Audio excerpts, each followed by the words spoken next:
Welcome, horror fam, to HHN 365, a Halloween Horror Nights podcast. My name is Mike, and as always, I'm here with my co-host, Duff. Hey, guys. We have our producer, Nico, on the line as well. Hey, howdy, hey. You can always interact with us on our social media at HHN365 on Twitter and Instagram. And you can always leave us a voicemail at 407-906-3405. On today's show, we have our house dissection of Universal Monsters from HHN29. But first, damn time. Yeah, absolutely. Before we get to that, though, we do have some big announcements, right, Duff? We do. There's a couple fun events coming up. The first one, you've probably seen quite a bit about at this point. That would be the Horror Night Nightmares hosted HHN at Home. It's a fan community event that will be taking place on September 12th and throughout the entire day as well. A ton of different events, a ton of different HHN creators involved. I'm really excited for this one. Oh, yeah, this is going to be so much fun. And then, of course, we are involved. We do have an event. We are well, that's nice. You know, save the best for last, right? That's what they say. Yeah, absolutely. Yeah. I don't know if it's true in this case, but, you know, I'll take it. Yeah, I feel like if like the movies are kind of like the headliners, we're kind of like that techno tent that's kind of bringing it all in, you know, bringing it home. Yes. HHN 365, techno tent of the community. Yes. Yeah. If this event's Coachella, we're Daft Punk. Yeah, I will take that. Yeah. Yeah, sure. We'll take that. Did I be much worse? Did I date myself? I should have said like Major Lazer. I feel like that's more of a more recent reference. I mean, yes, it is more recent. Let's talk about the event a little bit. How about that? No more Coachella. Sure. So I'm not going to break down every single event and who's involved, but let's give a few highlights, I'd say. Quite a few highlights. So we have creators involved like HHN Updates, Orlando Park Stop, TLEV Media, HHN Crypt, HHN Legacy, Horror Night Nightmares, of course, also involved. SoCal Exploring, Hauntline, Grim Grinning Hosts, Haunt Vault as well. There's a lot. Oh, so more. Yeah, I think you've got a few. Haunt Scene, Theme Park Bar. Yep. Oh, I don't know. I could forget Theme Park Bar. We'll get to his event shortly because I'm excited for that. Yeah, that looks so fun. So as we said before, this is an all-day event. Two of these things are actually all-day contests. So we have a favorite HHN memory contest as well as a Halloween horror crate giveaway. So it's going to be take place all through the day if you want a chance at winning those. Let me just run through real quick. Why not say them all? Sure. So starting at 9:30 a.m. Yeah, that early. Yeah. Well, all time Eastern, by the way. Favorite year in photo contest. 10 a.m. Best Scare Zone photo contest. 10:30 a.m. Music of HHN vinyl giveaway. 11 a.m. Best photo with a scare actor contest. At noon, HHN at home photo contest. 12:30 p.m. Top 5 best use of IPs at Halloween Horror Nights. 1 p.m. 30 Years, 30 Fears goodie bag giveaway. 1:30 p.m. Carrie, an HHN movie fan film trailer premiere. Ooh. Yeah. At 2 p.m., you have a build your own spec map contest. Oh, that sounds fun. Yeah, right. 2:30 p.m., fantasy HHN house reveal and vinyl download giveaway. At 3 p.m., there's a Hollywood Maze bracket. At 4 p.m., Catacombs of Halloween Horror Nights, who you've heard here many times, are doing a retrospective 25 years of monsters and mayhem. I am so excited for that. That'll be fun to see them break down that house. And not to belittle anyone else's event, I'm sure they're all great. At 5 p.m., Theme Park Bar is doing Stay and Scream, where if you don't know his thing, he makes cocktails from the theme parks. So I think you know where his event is going. Oh, yeah, for sure. That one we're definitely going to have to check. Yeah. 5:30 p.m. HHN 2020 Roblox event preview. 6 p.m. Jack the Clown goodie bag giveaway. 6:30 p.m. Haunt Vault Collections of the Past giveaway. At 7 p.m. you have the Beetlejuice watch along. 8:30 p.m. is when the contest closed. So make sure you get your name in before then. And they will be announced at 8:45. At 9 p.m. the Bride of Frankenstein watch along. And then at 10:30 p.m. you got us with HHN Quiplash. Yeah.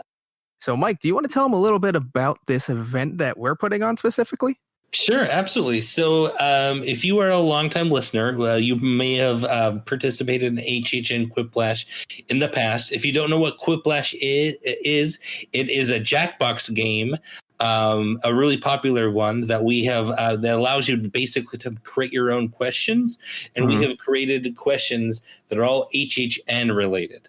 So, if you like, I guess it's not necessarily trivia. It's more just kind of like if you ever played kind of like Say Anything or something like that. It's kind of like one of those games. It's going to require like being creative and being silly.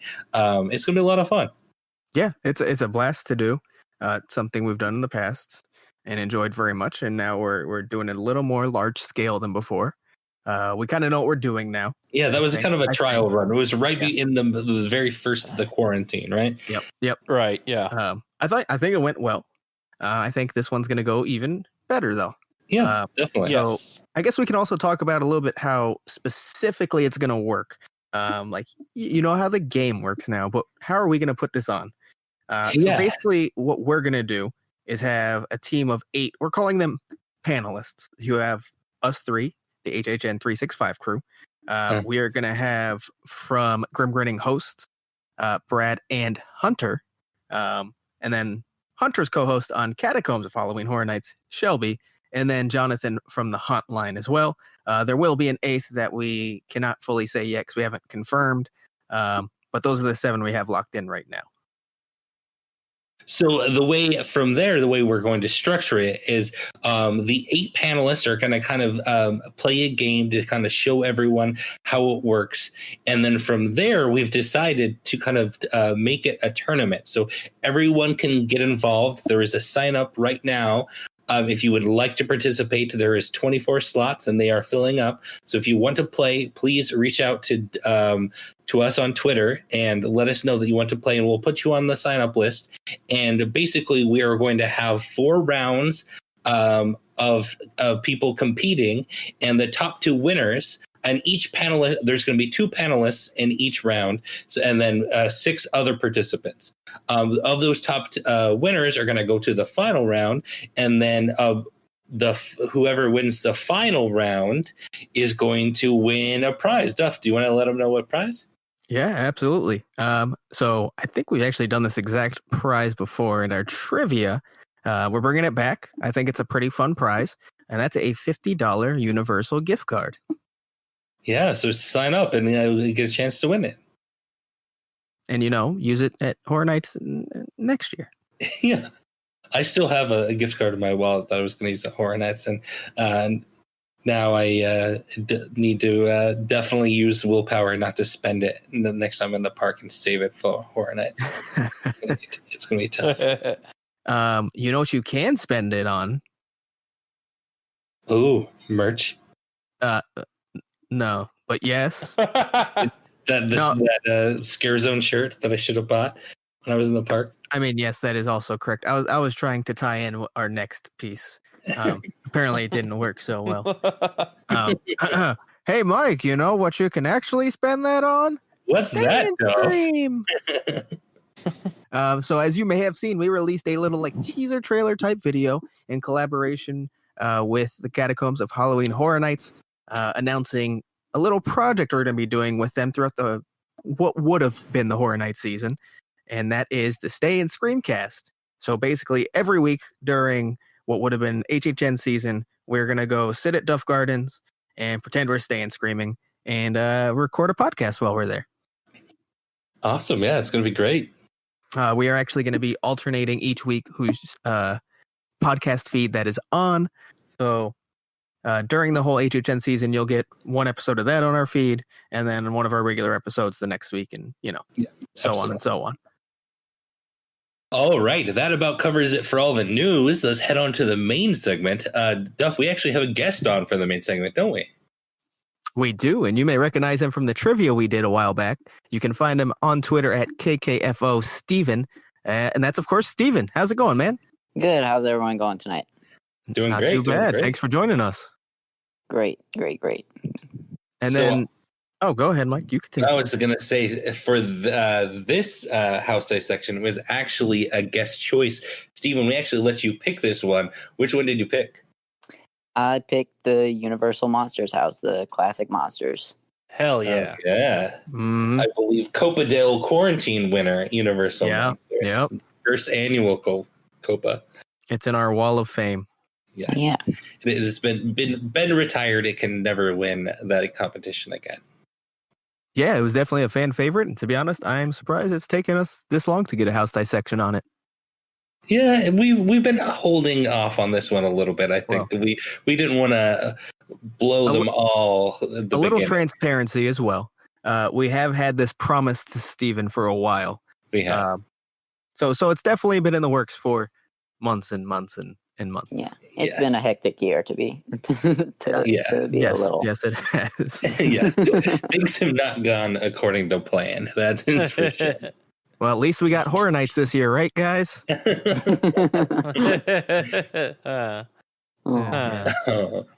it'll be drinks fun. out of Monsters Blinky Cup. It makes me feel better when I drink out of Blinky Cup, so you know what? I've been. I'll join you. All right. Well, should we hop right into it? Let's do it. All right. Well, the house is obviously Universal Monsters, and that was from 2019 HHN29. It was housed in the new parade building. It was popularity and wait times and overall reception. I would say it was definitely had medium to high wait times pretty much every night. It was very popular all around with both the fans and the casuals. It was just overall a popular house, right, Duff and Steve? Oh, absolutely. Yes. Yeah, definitely. And I would say the average wait time was at least 45 minutes plus. You've rarely found it under there. I got lucky a few times, but yeah, that sounds about right. Yeah. It's that location, kind of where the entrances are kind of tucked off.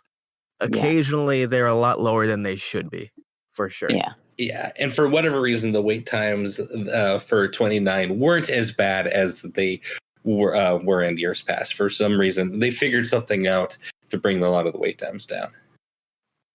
It's probably all the times that they rushed us through the houses. Yeah, it was bad last year. However, we can get into this a little bit later, but not as much the case in Monsters for a multitude of reasons. Well, because if they rushed you, you would run right into a mirror or something? Well, yeah. I mean, Phantom Room being all mirrors, a lot of people kind of got lost. So it's a little slow moving. Yes. And then there was just, I don't know, a lot of sets to take in that were long open sets. So there weren't really the team members as scattered throughout the house as you would normally find. Right. So ads, TV spots, there was definitely that one print ad that was around. I saw that on social media a couple of times. It was the same print ad that was kind of outside the gates. Do you guys remember any other TV spots or anything? Because I don't recall anything like that for this particular house. Nope. Not really. I don't think so. The merch, there was plenty of merch for this particular house. Obviously, with the Universal Monsters, they're going to have a lot of it. So you had the T-shirts, the glasses, basically all of the different types of merch. And the Universal Monsters were featured on the main shirts as well. Mm-hmm. Yeah, they were everywhere. Yeah.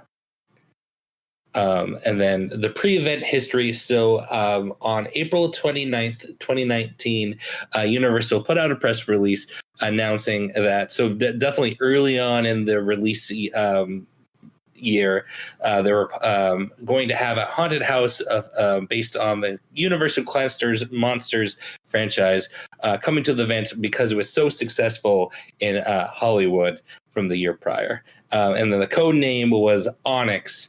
Because Onyx comes in both black and white. Mm. Yeah, little interesting. Yeah. And then we should also add, it did return to Hollywood last year as well. Yes. With the difference being... Well, the Wolfman. Yeah, it was not the same house, but the classic Monsters did receive another house in Hollywood. Yeah, but it was what was that one? Wolfman versus Frankenstein. Yes, thank you. Yeah. The differences between their house the year before and ours, outside of being completely different, the main feature was their music is actually produced by Slash Or is this not it in Orlando? Now, Duff, you attended that year at Hollywood. Mhm. Did you see the Universal Monsters house from Hollywood in 2018? I did, and to me, it was just a kind of mid-tier house. I thought it was fine, solid, nothing special though. Okay. Nothing really jumping out at you, laying hints that this would be the house that it became. No, definitely not. In fact, I think that's why a lot of people were really excited about it when it was coming to Orlando, and I wasn't as excited because I had just seen it the year before. So I was like, I literally just saw the same property. It was okay, but they blew me away. So I'm happy it was here. Yeah, it becomes just an instant classic, basically. Yeah, definitely. All right. Well, the queue/outside facade we like to talk about. The queue began in the kind of the Barney Kids Zone area, and then you kind of entered through Barney, and you walked way back to the new parade building.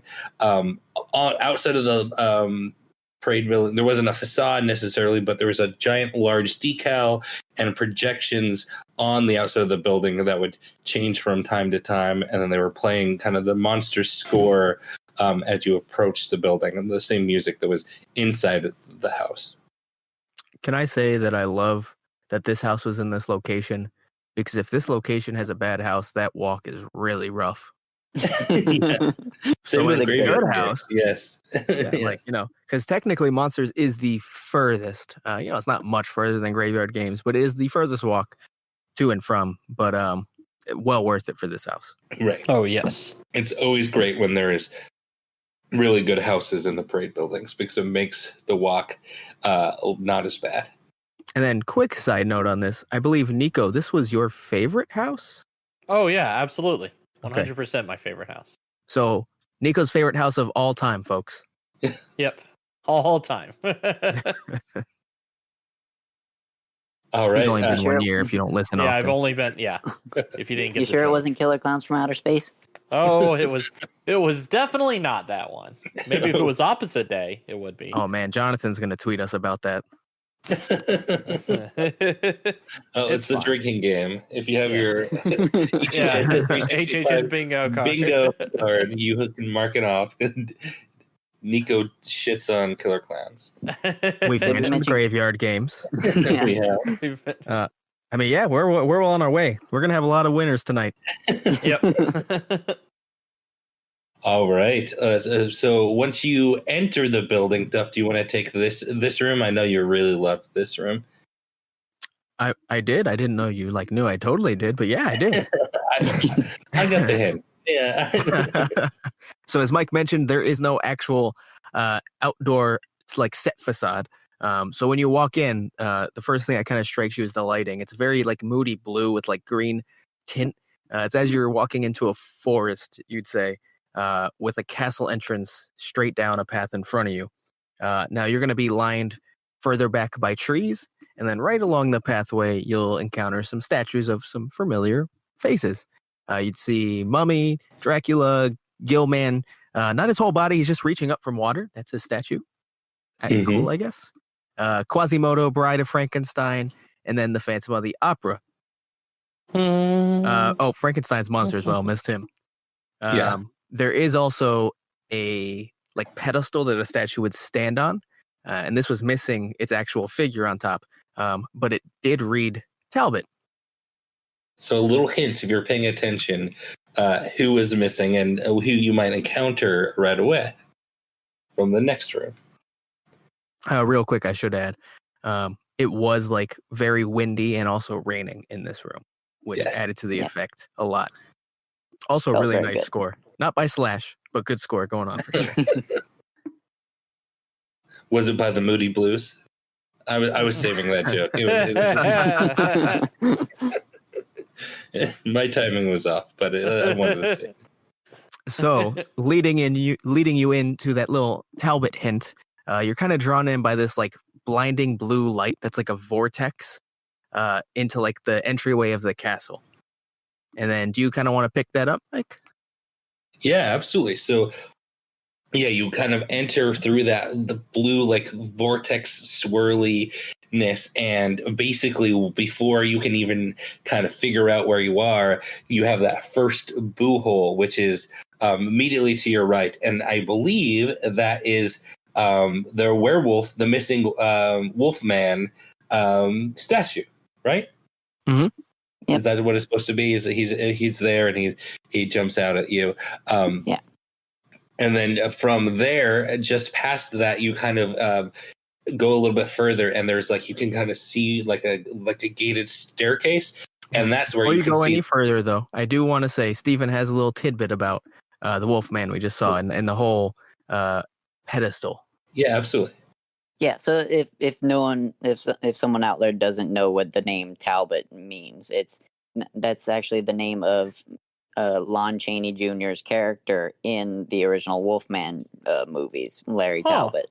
Mm-hmm. So that name actually comes up, in this next room too. Right. But yeah, that's what that name means. That's the Wolfman himself. Yep. So if you had a keen eye and the knowledge, you would know what was coming. Exactly. Is that the only time they do that, where they put a little bit of like kind of a Easter egg of what's coming next? Or did they do that with some of the other with like some of the other rooms too? Like if you were paying attention, that you could kind of see what's going on. There are none I know of, to be honest. That would have been cool if they had done that. It's very possible. There's a lot of stuff hidden that like we never find, or at least I never find. But nothing off the top of my head I can think of. Gotcha. Well, anyway, so then you while you're looking at the gated staircase, if you sit there long enough, you'll actually kind of start seeing a silhouette of the Wolfman kind of or Larry Talbot transforming into the Wolfman. And then to your left, if you continue down a little bit further, this is when you get probably one of the best scares right off the bat, and that is the much talked about bungee Wolfman, where you have the bungee on the left and the hunter on the right, and the hunter shoots the Wolfman and he bungees back. Really, really cool effect. Yeah, I think at this point, this house is going to be badass. You're like, oh, Right. This is how it's starting off? Okay, cool. Love any kind of bungee scares. They're just great. Absolutely. Mm-hmm. Yeah. And this one, honestly, done like top 3, top 2 I've ever seen. I loved this one. When it hit you perfectly, it was great. Yes. Yeah. I only got it every time. Yeah. See, I didn't. I only got it once or twice, but it actually, I did not notice it until about halfway through the event. I'm like, that guy's on a bungee. To be fair, this one was slightly inconsistent, as most bungee scares are. You have to have. But when you hit them, it's worth it. Exactly. There's only so many there's only so many scare actors who are able to perform that. And sometimes there's some safety issues they have to hold off for a bit on. So, you're not always going to get them. Unfortunately for Mike, that was just like every time for the first month. Yeah, it was. Well, you continue a little bit further, and then you'll get your last Wolfman of this room from a boo hole to your right. And this boo hole is what Stephen kind of alluded to. There's another Talbot, like kind of like atop of a mausoleum, right? Yeah, it looks kind of like a crypt or a mausoleum or something like that. Yeah. And it has the Talbot name across the top. Yeah. And then you continue on a little bit, and then you are actually into the next room. Do you want to cover this one, Duff? Yeah, absolutely. So going into this next room, you find yourself in what you'll find out shortly to be the Notre Dame Cathedral. The architecture, of course, very Gothic. You walk in, there's ringing bells, there's ropes dangling all over the place. The candle lighting is like very heavy and flashing. So you kind of have an idea where you are at this point. Above you, you can actually see the corpse of Frollo hanging from the rafters. And then sort of like that first room, that first Wolfman scare, just off to the right, you're going to get a gargoyle pop out, kind of like a corner boo hole on your right-hand side to start off that room right. You're going to walk past the large center pit of, like in the cathedrals where the bell would hang over, the large pit. That would be like kind of centered in this room.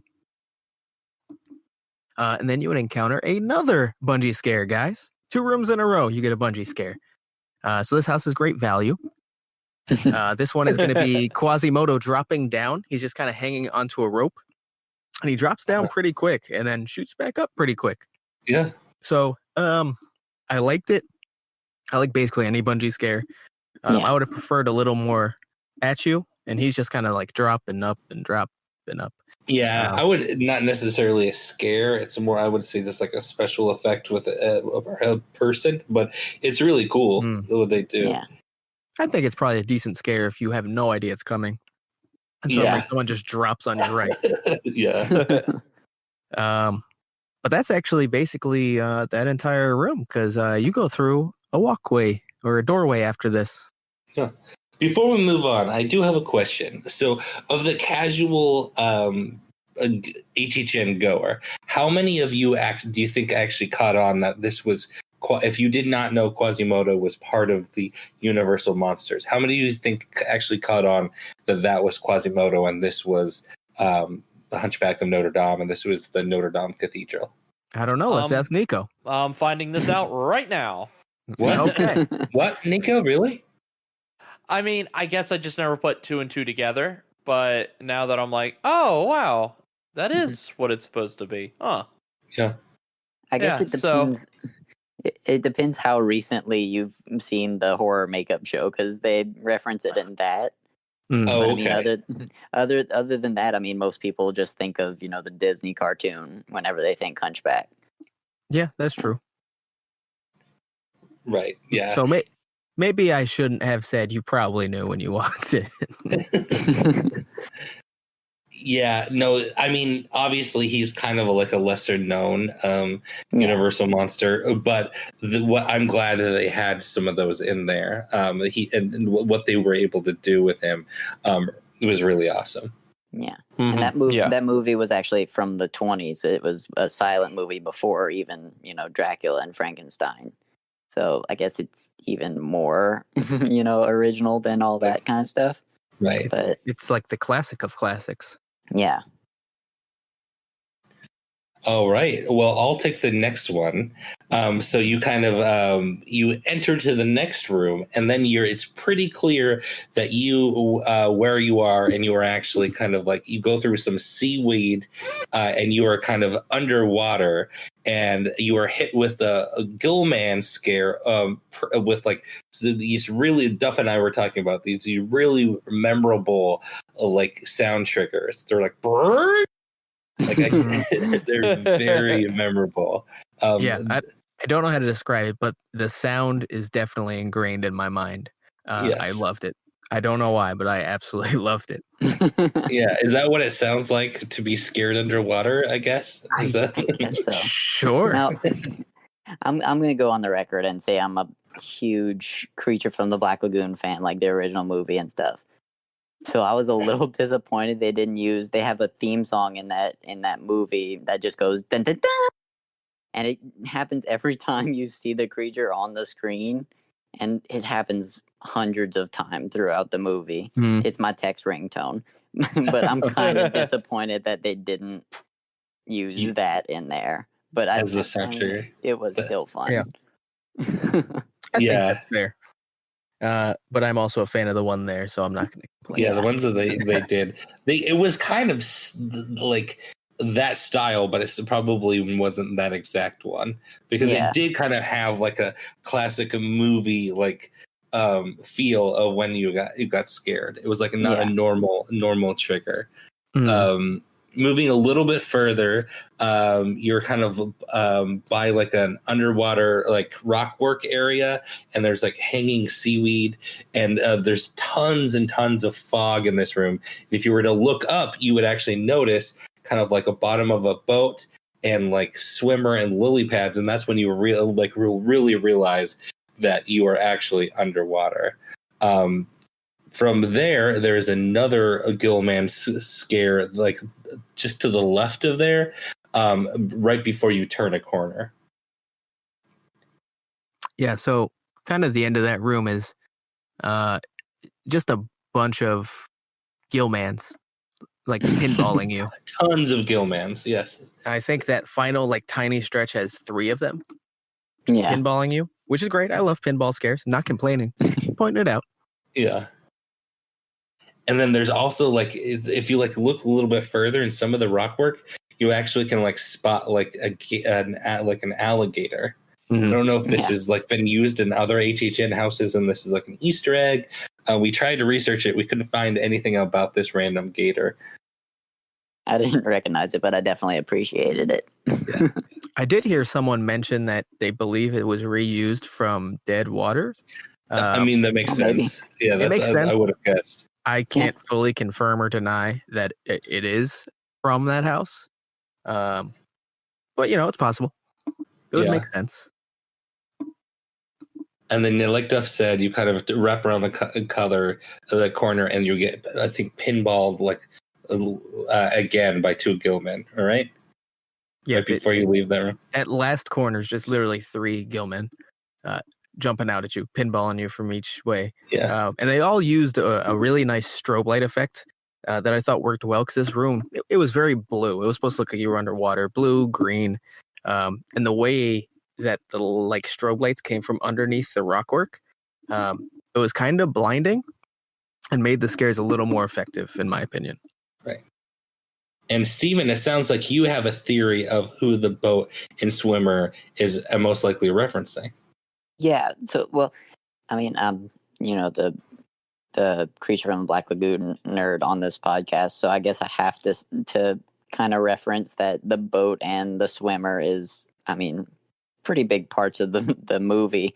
The boat's called the Rita, and the swimmer is most likely Kay, even though I didn't really get that good of a look at the swimmer. If it was a woman in a white bathing suit, that was definitely Kay. Gotcha. From the movie.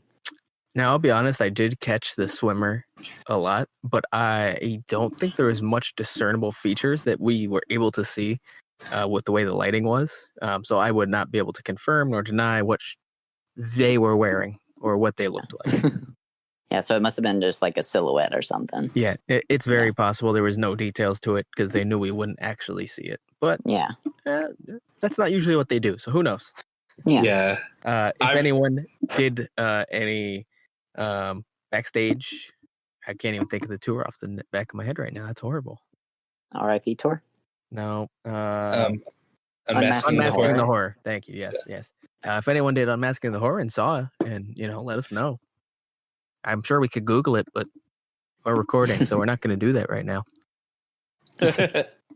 One thing I've realized when writing these up and hosting the podcast is that I have like major tunnel vision when I in these houses, and I very rarely remember to look up. And this is the one room that I would definitely have to like keep reminding myself to look up and see what was going on up there, because they did such great work up on the ceiling of this room. Not to stick to this too far, because it's kind of unnecessary and going off topic. But I have noticed that you are very focused when you go into houses. You find something and you watch it. A lot of times we'll go to a house and I'll mention something and be like, the what? I was like, you didn't see it on your left? You're like, no. I just get like focused on one thing. I'm also focused on like trying not to be get scared. like anticipating boo holes is mostly what I'm doing. Gotcha. Yeah. All right, so let's move on then. Let's do it. Right after that last corner with all the pinballs we were talking about, you make your way through the final bit of dangling seaweed, and suddenly the lighting completely changes, and you're into this like kind of bright orange lit, like Gothic style castle from what you can see so far. Take a few steps forward, you'll see chains hanging down from in front of you. You can hear like distant like voices throughout this little mini hallway. The first corner you take, if you time it right, you're immediately going to have one of Dracula's brides jump out and just scream in your face. And this was a pretty good scare. I noticed a lot of people drop or just react very in a funny way. I'll just say it's hilarious. Yeah, I have a few experiences just watching people in front of us just start running backwards and falling over people. Yep. Something about the ones where they just like scream like high pitched at you. It works well. And this was like the first one in this house. So it did its job for sure. The next part of this room is probably the most memorable part of this house. People still say the quote to this day. You'll find this like raised platform on your left. If you time it correctly, once again, Dracula will be leaning down towards you from one side of it. And you will hear him say, no one's quite sure what the Latin part of this is, but it sounds like Aaahh. And then he says, devour them. Supposedly Aaahh means go forth. So he's like saying, go forth, devour them to his brides. Ooh. Once you wrap a little bit further around this platform, you'll see more of the openness. And there is a woman who is laid out on her back, and Dracula's making her his next bride. Going past this platform, you'll find actually multiple flying brides above you, with some pretty cool effects. The wind blowing to make it look like they're actually flying above you. And they're actually going to get another one on your left-hand side. And then you think you're done. And you get one more bride on your left-hand side as well. So kind of like a same-side pinball. They worked. They did the job. And the brides just scream at you. Yeah. This is by far the goriest room, I would say, of the house, right? Yeah. Yeah, probably. Yeah, I mean, there's not much gore in the house outside. I mean, I don't think there's much gore in this house either, or in this room. But yeah, isn't there like the stakes and like the body parts and stuff? I recall like there being like blood and body parts and stuff. Yeah, there is. That's all I had to say. I didn't want to elaborate on that. Well, I think while talking about this room, we have to mention Hunter and everything with that, because even in the house walkthrough that I watched on YouTube, they had a lady in front screaming at Dracula for money. Oh, Hunter, what'd you do, man? Right? Jeez. Yeah, but no, really. So basically, if you don't know, Hunter, Hanbrolo77 on Twitter, made a joke about Dracula owing him money. It used an old Marvel comic that Dracula was involved in. And I believe it's Moon Knight. Is that his name? Yeah. The character who walks down to address Dracula. Yeah. So basically, it became this huge joke that Dracula owes everybody money. They were like, not TikToks probably, but like Instagram stories of videos, people walking up ready to collect their money. It was the biggest thing on Twitter for so long. People still talk about it. There's Twitter accounts named after it. So yeah, he started something, and it's carrying on to this day. Yeah, will forever be in the lore of this house. Steven, do you want to take the next room? Yeah. Okay, so the next room is going to be the mummy room. So you walk in, and it's just a dark room, and you see the two giant feet of what would look like a giant Egyptian statue, and there's hieroglyphics on the wall behind it, and there's these blue LED lights that flash and make it look badass, and you can hear the thunder and some chanting and just random all that kind of good stuff. And then you walk you walk past a row of mummified bodies, and a mummy jumps out on your right, and just around the corner the same mummy would come again and get you again on your right. You would kind of walk around it, and walking through the tomb with the hieroglyphics lined the walls and mummified bodies, you would notice that there's a strong wind pushing through the halls, blowing the cobwebs on top of you, and then on a tight corner on your left, a mummy gets a close encounter scare. And then we should point out, while I actually enjoyed this room, probably because I'm a huge Mummy fan, The Mummy, The Mummy's Hand, all the older Mummy movies, I've been a huge fan of my entire life. Imhotep. I mean, that's the newer ones, which I do like as well. But that's. I know it's whenever you mention Mummy, and whenever you and I are at Universal and we mention Mummy, we always do Imhotep. But anyways, this is a pretty basic room, especially compared to the rest of the rooms in this house. And I know, Mike, you don't love this room, do you? Yeah, basically for that same reason that I feel like there's all the other rooms before it are really, really cool and have really, really, really cool effects. And then this one, while the effects are cool, I feel a little bit of a letdown compared to the other rooms. And then the rooms we're about to go into as well. It's kind of like Nika was saying off mic. It's kind of like the break, a little bit of a break in the house. Yeah, no, I get it. I also agree that it's a bit slower. It's a little more, I guess, generic. It's just very basic scares. Yeah, basic props, set pieces that they had probably from other houses. It just, yeah. The room aesthetic never like changed at all. It always felt like you were just simply walking through the tomb. So I think I liked it more just from a personal standpoint of enjoying that specific property, but totally understand the downfalls and why some others may not have loved it. Yeah. Well, I mean, I agree that it was kind of basic, but I like the look of it. Like looking back on the house walkthroughs and like how cool the LED lights looked and the hieroglyphics and all that, and like the mummy scare actors looked really good.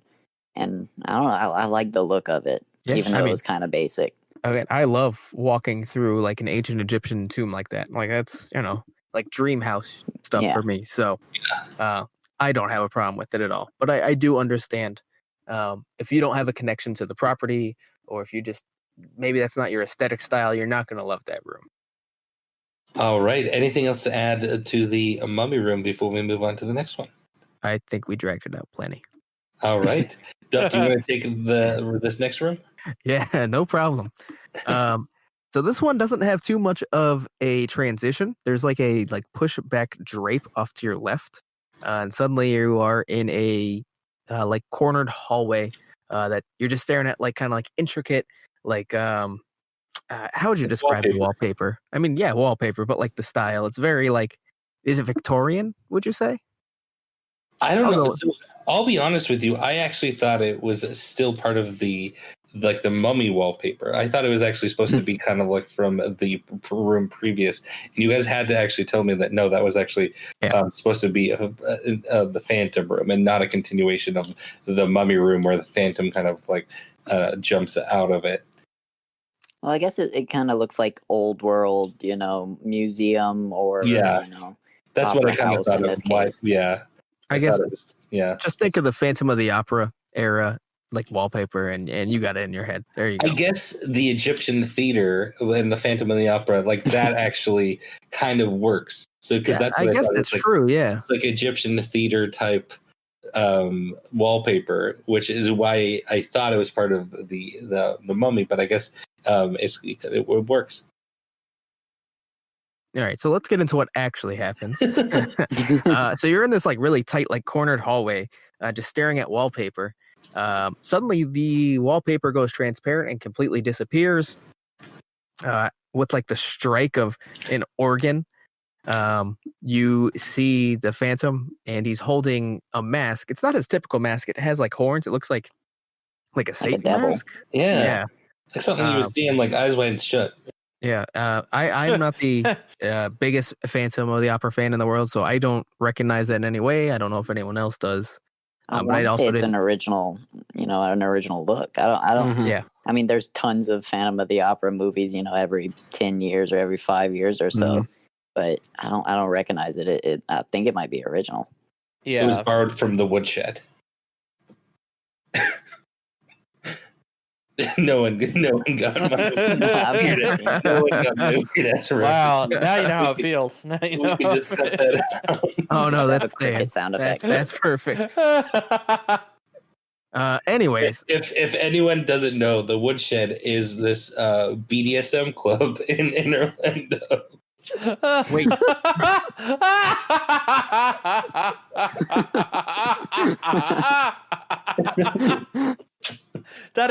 Not what I thought you were going to say. I thought it was going to be some like movie, I mean, indie movies from the 90s Yeah. or something. I thought it was going to be like a small Kenneth Branagh film. I have further questions that we will do off the air. I have never been. That wasn't my only question. Don't worry. Speaking as someone who knows a lot of Phantom stuff, yeah, I thought you were going to say you know a lot of BDSM stuff. No, I don't know what's worse, knowing more Phantom of the Opera or I'm not kink shaming. Never mind. Whatever you want to do. Phantom's your kink, baby. Yeah, Phantom. Well, that's more accurate than you'd think. He's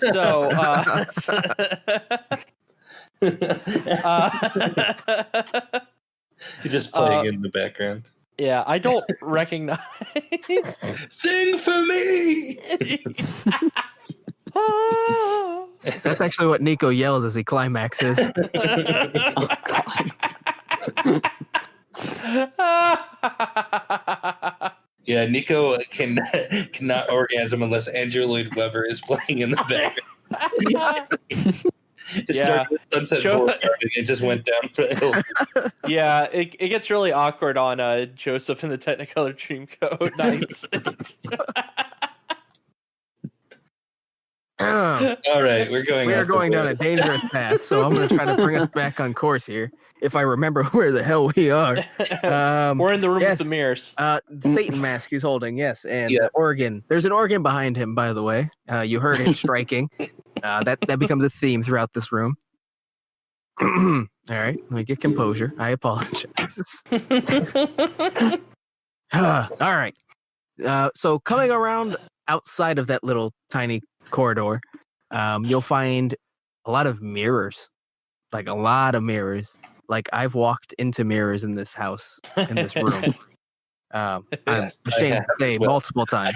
I have as well. I have had one of the phantoms literally step in front of me and go, "No, that way, dude." I was like, "Oh my God, sorry." But anyways, very like red tinted. It's got the drapes hanging all over. Just like wood beams surrounding the mirrors. And obviously they're trying to throw up your perception, and it works very well. Just coming around the corner, you'll find a phantom jumping out of a boo hole to your left. Just a bit further down, another one to your left. And then a little bit further down on your right-hand side. Now, as the first scare, all these had the strike of an organ. So another really like clever audio trigger for the scares. So that's 2 wins for this house on that front for me. Good job.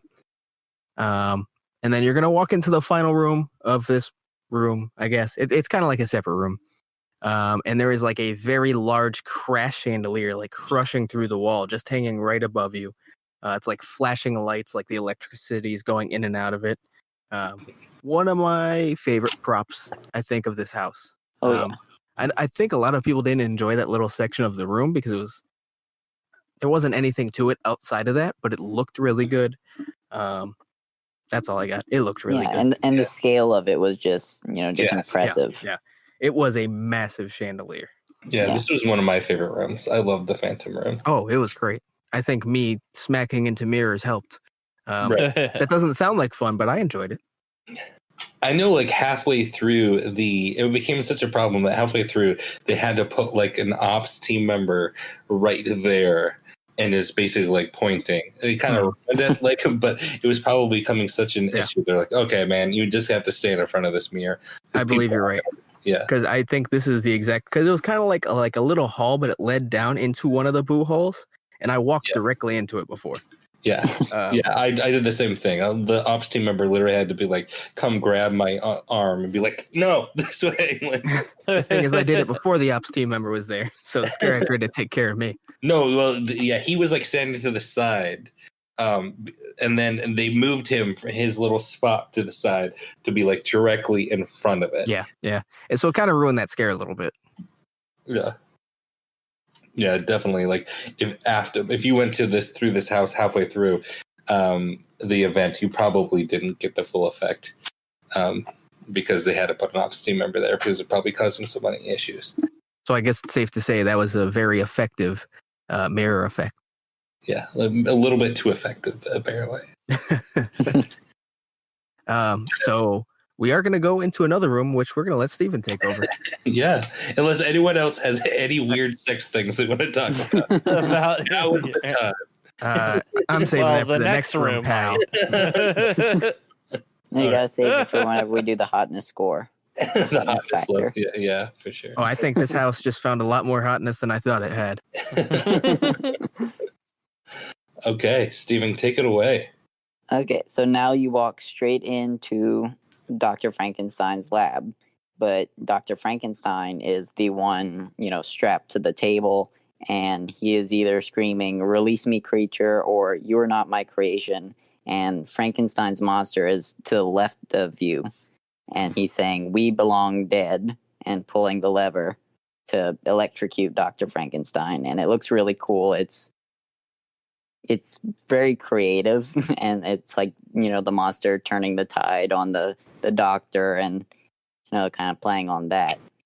And then you go around the corner where the Bride of Frankenstein jumps out, and very close to you with that very loud, high-pitched screaming, kind of similar to the so good, similar to the Brides of Dracula.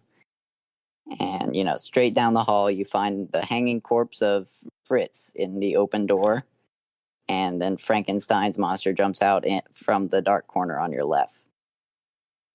Now, I do want to jump back really quick to the Bride. The sound effect for her scream was amazing. Right.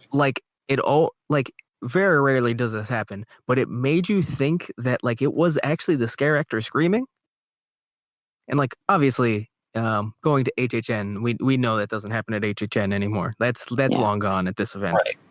But it was so convincing. You questioned yourself every time. You're like, was it her? Because damn, how does she have a voice at the end of the night? Exactly. Yeah. So I don't know why that audio effect works so well, but it did specifically in that spot. We should also mention that the rumored Bride's house this year, that, let's be honest, it was more than rumored. It was coming, guys. Just so you know, was basically going to be a sequel of this, with the Bride attempting to bring Frankenstein monsters back to life, which we've actually seen a little more proof of recently with some recently released merch where she's wearing the lab coat. So just throwing that out there. So that'd been really cool to see the actual direct sequel to specifically this part. This is most of the story we saw. Yeah, I get sad when I think about what we were about to get. We were basically getting a whole house just devoted to this room, and that would have been so cool. If it makes you feel better, I'd put a lot of money that we're still going to see it in 2021. Fingers crossed. Fingers crossed. Definitely hoping. Now, actually, this room kind of reminds me of, is it the first house of not the first house, the first room of the tribute store this year? Yes. Kind of similar, maybe even the same, table with, Frankenstein's monster strapped to it. Yeah, this room definitely has the same vibes as the first room of the tribute store this year. Yeah, for sure. Really cool room, by the way. That's a good thing, yes.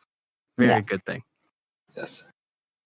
Mike, did you want to finish this house off for us? Yes. So from this room, you enter a dark room with red lighting effects, flashing blue lights, and you start to realize very quickly that this is just kind of one of those classic HHN things where you're going to get all of the jump scares from all the different monsters. So you get Wolfman, you get Dracula, Bride and Frankenstein, and then while you're trying to exit, you get one last scare from giant Frankenstein's monster where he's basically almost outside, you're feet outside, and he jumps out at you. Yeah, this is your basic. He jumps out from the fabric. Yeah, that almost every house has. And sometimes they chase you out of that. This one was really good because you'd stand in line, and every 5 seconds you'd hear people screaming. This was a very effective one, I think, because whoever the scare actors were that they had as this Frankenstein were massive. They were so tall. Oh yeah. Yes. So he was always towering over you. And obviously with the parade warehouse, you know how like the exit is a lot more open. It's not just a doorway. It's like this whole like kind of garage door size. So you feel like you're already outside by the time he makes that last scare. So people are definitely off edge at that point. And this is definitely one of my all-time favorite like exiting house scares. Yes. And I have to, on that same note, there was like one of the cast of this house. Every time I went through it, they were, I think, like trying to just see like just how far they could push it and how scary they could be, because they would like get into your face and they were just like being like really, really intense. Like I remember a lot of the Draculas and the mummies, like they were definitely like trying to hype each other up and just trying to like, every night, just trying to be just how scary they could be. And it was the intensity was amazing sometimes through this house. Yeah, this house has definitely always had like, not to use the same exact term, but high intensity from its scare actors. I felt like they were never like off. You know, you might have your timing off, but the energy from the actual scare actors in this house was always spot on. So much energy. Yeah. All right. I gotta say, go ahead. Go ahead, Steven. Before we get too far away from this final room, the one with the red lighting and all that kind of stuff, it kind of reminds me of the boiler room from Nightmare on Elm Street. Like rewatching the walkthroughs, I was like, wait, is Freddy about to pop out instead of Wolfman or Dracula? But no, it just kind of looks similar. Yeah, I could. You know what? Is this supposed to kind of be like a boiler room? It might be. I feel like it could be. Could be. Huh. Never really thought of it, but that makes a lot of sense too. Yeah. Well, you catch things, you miss things. 'Tis the Horror Nights life. I thought you were going to say the boiler room at Tower of Terror, and then I've spent way too much time. I think three of us here have spent way too much time in the boiler room. I mean, not that I'm mad about it. I mean, it's a great room. But oh yeah, one of the room. Oh, okay. No, I'm just gonna say it. Why not? One of the best themed queue rooms in any attraction anywhere. Yep. Yes. Very good. I would agree. Yeah. And it's now 26 years old, and they're still having trouble beating it. Yeah. Wow. Impressive. This is totally off topic, but how are they social distancing in Tower? Are they just putting basically one group to the right of the elevator and one to the group to the left? Like in the actual ride vehicles. They just separate rows and stuff, so they'll load the front row and the back row. Okay. So you're still on top of each other. There's really that's not really social distancing. Yeah. The back row is literally breathing down the neck of the front row. Yeah. Okay. Anyway, totally off topic. All right. Well, that does it for the actual breakdown of the house. Every time we do one of these house dissections, we like to do some arbitrary scales. So if you've listened to one of these before, we like to basically assign a number to a certain different factors of the house, starting off with the scary scale. So this is how scary we thought the house was overall. What do you guys think? We're gonna do a kind of a little discussion and then each assign a number and then just basically come up with one number for the podcast. Well, real quick before we actually start it, I wanted to mention, because we love being transparent, even if it like throws us under the bus. It's what we do for some reason. We actually always kind of decided these ahead of time and like pretended we were discussing it, but we already knew. We've actually decided we're actually going to discuss it right on the spot now. So you might be able to tell that the obvious difference of us all giving it a very similar rating last time. So we're all like, a 2.5? Oh, I guess it's a 2.5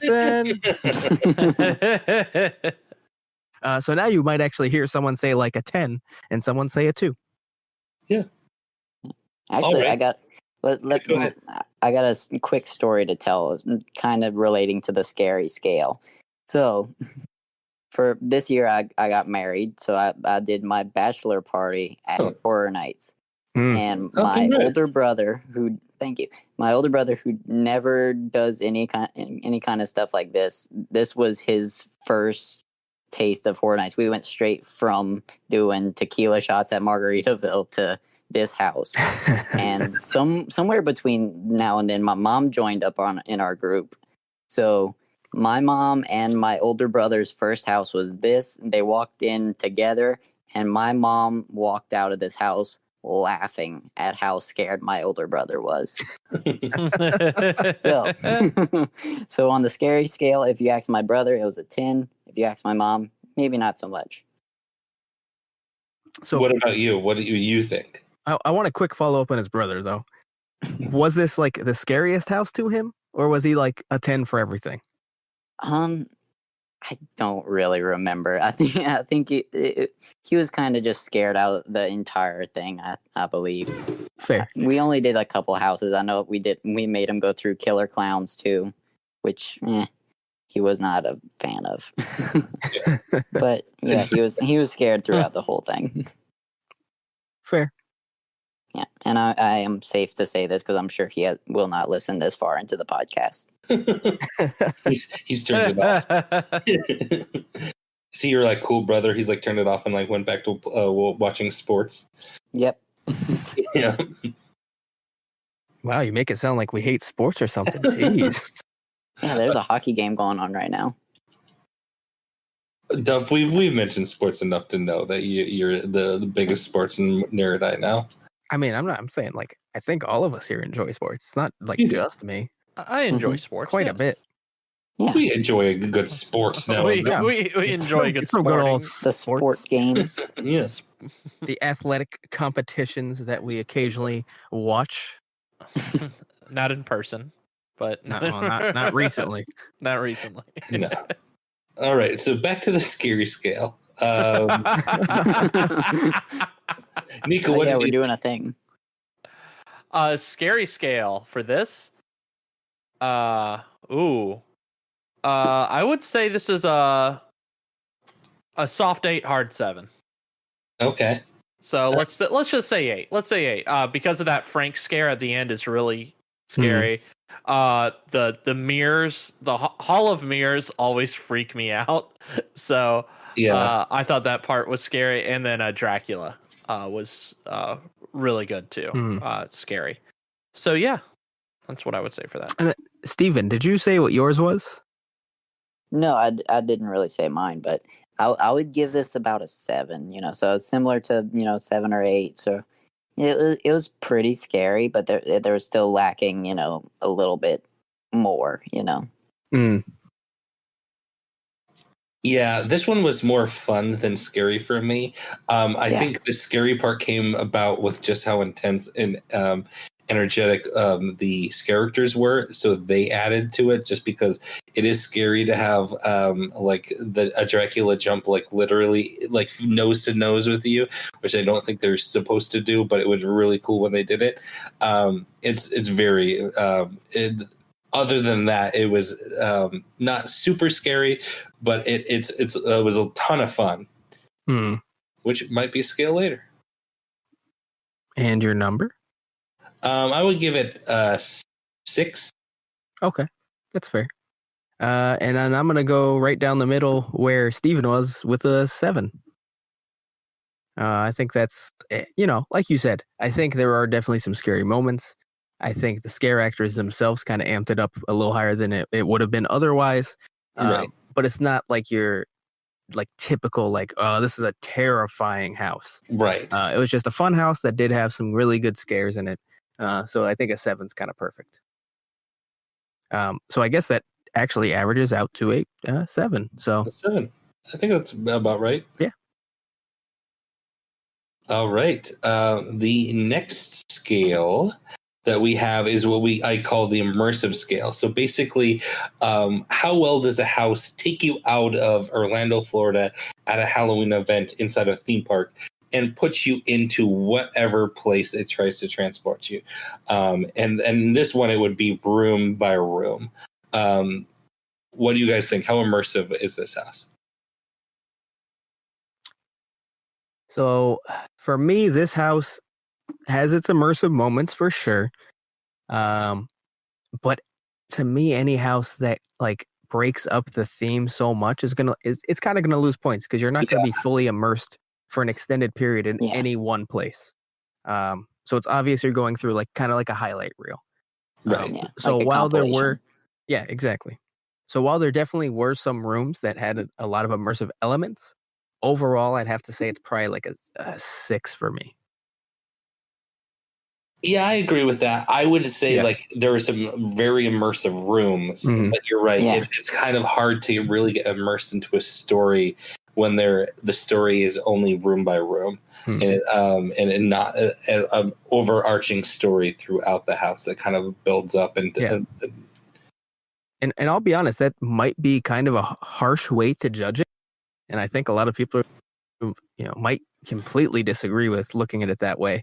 But that's just my personal perspective of what immersiveness is. From the moment I walk in to the moment I walk out, how immersed was I in that atmosphere? Yeah. Right. And when it changes every minute or less, I can't hold a like specific theme. It's not consistent. So. Like I say, if you look at it like room by room, like as separate rooms or whatever, it's gonna be more immersive. Like I would probably give it like an 8 if it wasn't like a mashup compilation kind of thing. But I would agree. I probably would have to give it a 6 just because it changes every minute. Yep. Yeah, I think 6 is good. What do you think, Nico? I think 6 sounds about right. I hate to like go along with the crowd in this case, but I think the mummy room kind of hurts it the most when it comes to immersion, as that room's kind of like But I think each individual room on its own works out really well. Actually, you know what? I'll give it a 7 because I think each individual part is good on its own, and then it just creates a fun little mixtape. So. Yeah. I'll be honest, I kind of wanted one of you to like put up a fight about. I only care about individual rooms. I give it like a 9.5. Well, and that really makes it because there's some really good, like the creatures room and the phantom room are really, really good. Oh, and the Notre Dame room is really good. I mean, if it wasn't for the impressiveness of individual rooms, it would have got lower than a 6. Okay, yeah. So obviously, I took that in consideration, but So 6 is what we've decided on. We can call it a 6.5 because Nico's 7. Why not? Okay. Yeah. 6.25. Yeah, we don't need to be that specific. All right. So the next scale is the fun factor. So this is basically how big of a smile you have on your face when leaving and how quickly do you want to go do it again. For me, guys, I'll just go straight up and say the fun factor is what really makes this house for me.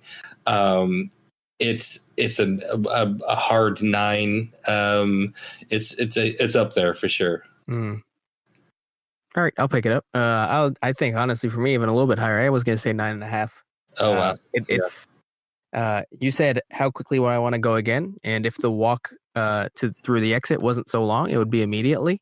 Yeah, but I need a little break and maybe hit the restroom when I'm done. Yeah. Yeah, the trek of having to do it again does kind of make it harder to do so. I'm not actually taking that into factor, by the way. They should have a water.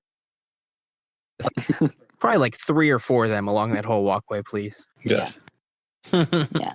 Now I was letting y'all go first for the fun factor because I mean, obviously, as a huge fan of all these characters and a bunch of these movies and stuff.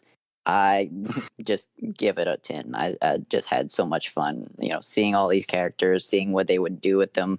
And although they didn't have too much to do with the movies themselves, they took a lot of their own creative, differences or whatever and did their own thing. And it was amazing.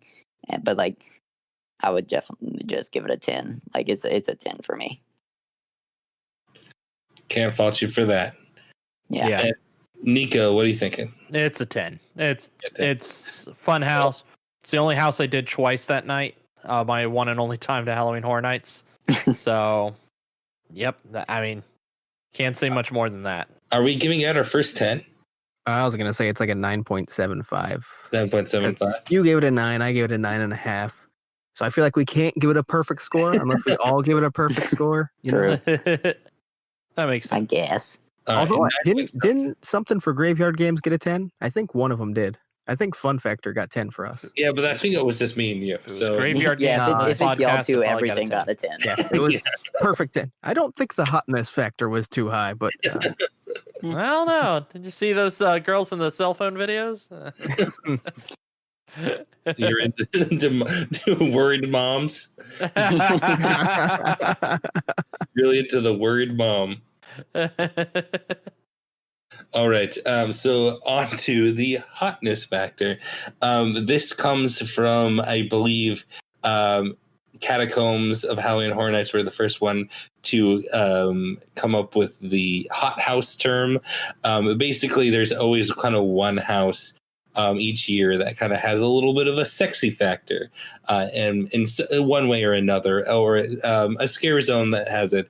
And so we have decided to assign each house a hotness factor, basically how titillating or sexy an element of the house was. I guess I'll start it off. It's not very hot. Nah. But I think that's kind of a theme for the houses last year. There wasn't really a hot house. There was not. There Wasn't a couple hot scare zones. Yeah. For houses though, like there wasn't even really any that get a decent hotness factor. A 1, I guess. Yeah, I would agree.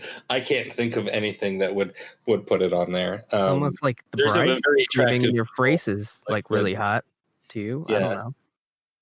Well, I guess it depends on how you look at the fan of the opera scene now. Oh yeah, that's true. That is true. Just coming Nico's back giving from it a 10. orgy with Tom Cruise. All right. What do you guys think overall? I'm okay with the 1. All in favor? Aye. Yeah, all right. So much discussion on this one. I mean, they didn't give us much material, so you know. Yeah. All right. Well, we can go like room by room, but like, okay, so the Wolfman, if you're into that kind of stuff. I don't know if Yeah, any of that's us true. are. You do you. I mean, Yeah. Nico, you do have a bit of hair on you, so I don't know. I guess, What are you Preacher and the saying? Mummy. I'm into Wolfman? It's possible. Are you implying that we're somebody we used to know? No, No, not quite. All right. So moving on before we get a libel lawsuit. So hotness is 1. Yeah, hotness is a 1. Agreed. So the next scale is the gore factors. Basically, how much blood and guts, how gory was the house. We talked about this a little bit already. Not a lot of it here. I think the only little bit of it I can recall personally is the Dracula room. Yeah, it's not very gory at all. And Yeah. oh man, I don't want to give it I feel like I don't want to give it something extremely low, but I don't know if there's a choice. 1.5. Yeah, 1.5, 2, maybe. Yeah, like it was pretty low. I mean, I'm wearing the T-shirt right now, and the T-shirt itself seems gorier than the house. Like everything that has claws or teeth has blood on the claws, and it's not real. I don't remember that much blood in the house at all. Yeah, I just remember a little bit in the Dracula room. Yeah, like some spikes and stuff with like bloody spikes and like body parts and bones. Nico, you got anything? Yeah, it's not that gory. That's maybe why I liked it. so much because it wasn't like so overly gory. Yeah, sometimes super gory can pull people out of the rooms. I like the gore factor. I think it adds to the scariness. But everyone's different when it comes to that. But but you can still have fun without it. I would say 1.5. I'm gonna give it a 2, just because of that Dracula scene. That's what, just call it a 2. I think 2 is fair. Yeah. 2. And Nico, I don't think you've seen a gory house yet. No. Nightingales was. It's the highest gore factor, Yeah. but it's not. It is not a gory Horror Nights house. Oh no. No. Yeah. Yeah, I remember my first house ever was Roanoke in 2014. Oh yeah, that was a good one. Yeah. Nico, you know what Roanoke is, right? The colony. Yeah, the colony that mysteriously disappeared. And the you know what cannibals. So you can figure out where the house goes. There was a gory scare zone. There were buckled hats everywhere. Vikings Undead. There were some classic. Yeah, there were some Halloween Horror Nights gore in there. And not that we need to talk about this right now, but I will, because why the fuck not? A lot of people kind of shit on Vikings Undead, and I think at the end of the year I picked it as my favorite because Vanity Ball had fallen off so far for me. And that's because it kind of had that old school Horror Nights feel to it, which everyone said Rob Zombie brought back, and I was like, I mean, what about it? Just loud music. Yeah. Like, that's the only thing that felt old school Horror Nights was being very loud. But Vikings Undead, like the actual scenes they had, that's very old school HHN, and I appreciated it. Yeah, for sure. All right, our last scale, we like to call it basically the legacy prediction. How far into the future are people still going to be talking about this house? How long is it like the legacy of this house going to live on? And I think we can agree without too much discussing that this one is going to have a pretty high legacy prediction, right? For sure. Oh, heck yes. Before we get into it, I do want to bring up its one potential downfall, and that it's a Universal Monsters house, which there are going to be many of. Yeah. So there could be some. Could be like kind of forgetting about this specific house, Yeah. When the next few pop up, you might not specifically remember the HHN29 one. You might remember, oh yeah, that was a good one. But it might not stand out as much because it's a property that's used consistently. Yeah. Still a high score. I'd still say honestly like a 9. I mean, it's a lot of people's all-time favorites already. So. Yeah, I mean, it won the Copa del Quarantine. We had, if you guys don't remember, we had over the first of the quarantine, we had a fan vote where we basically picked every house from the last 15 years, essentially was put into a giant bracket, and this house came out on top. So it is going to probably live on for quite a while in people's memories. Definitely. What do we want to assign it a number? Like 9? I'm good with 9.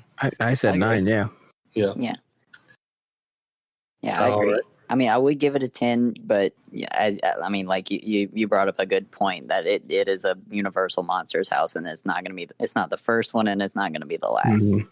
Yeah, and there's a chance that the next one might build on what this one did and just basically make it this one but better, and then that one might live on as remember that Bride house where they took all the best parts of Universal Monsters and made a cool, awesome story with it. Yeah, I don't know if there's a single house I'd give a 10 for legacy though.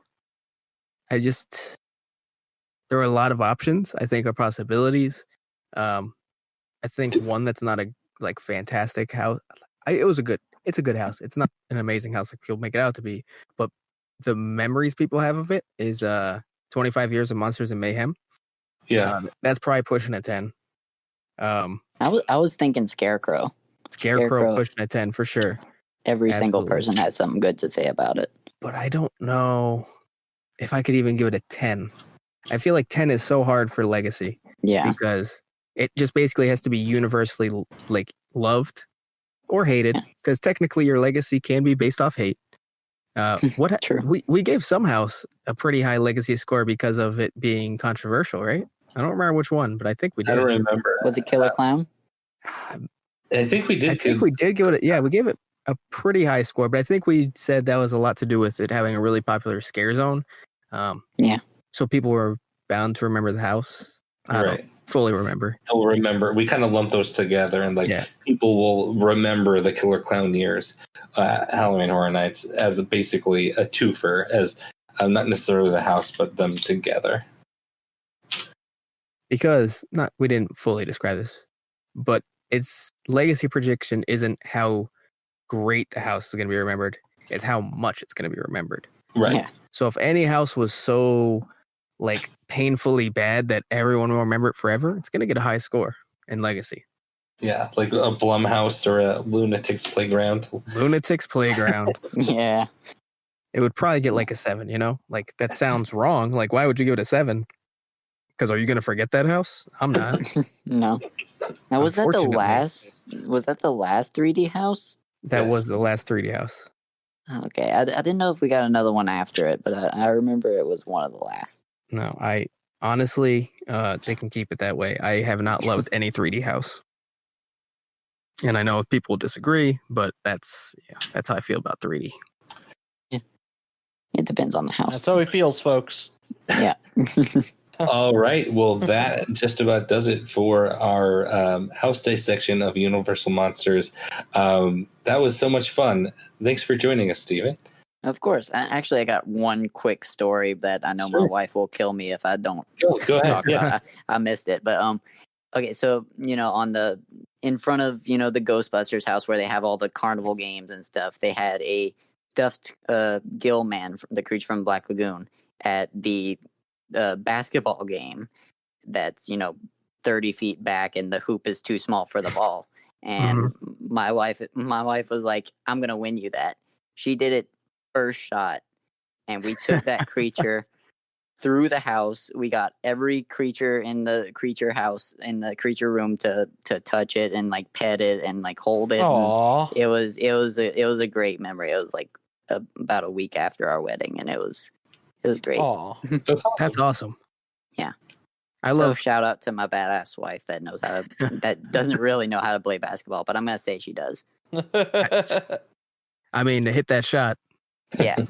I was impressed. I always love stories of scare actors not falling out of character, but when they like get interactive like that. Yeah. Get really personal. That's always awesome to hear. Yeah. All right. Well, we'll be back next week. Thank you so much for joining us, and we'll see you in the streets.